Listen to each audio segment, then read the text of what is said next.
let's graph this nonlinear function. And by the way, if you'd like, instead of f of x, because y is f of x, you can think of this as y is equal to x minus 1 quantity squared.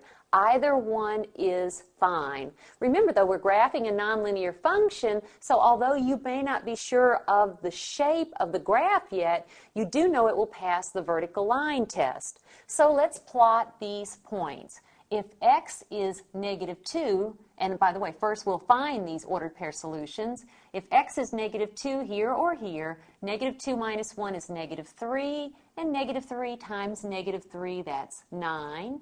Negative 1 minus 1, that's negative 2, and that's squared, so negative 2 times negative 2, that's 4. If x is 0, 0 minus 1 is negative 1, and negative 1, that quantity squared is 1.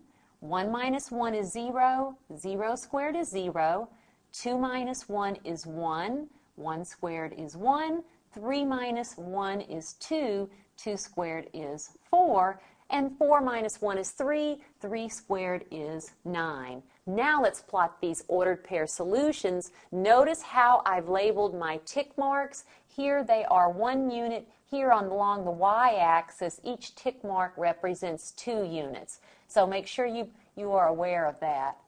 Negative 2, 9, that's 2 to the left, and then 9 up. 2, 4, 6, 8, a little bit more, 9. Negative 1, 4, 1 to the left, and then 1, 2, 3, 4 up.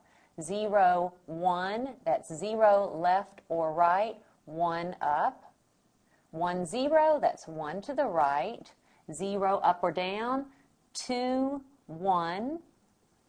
Then at 3, we have 1, 2, 3, 4. It will distort the shape of the graph a little bit since the tick marks stand for 1 unit this way and 2 units this way, but still we'll get a general idea of the shape.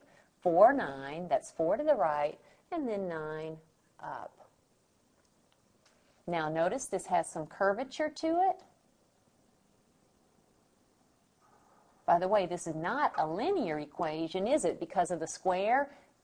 Because of the square, this turns out to be a quadratic equation, and here's the graph of this function f of x.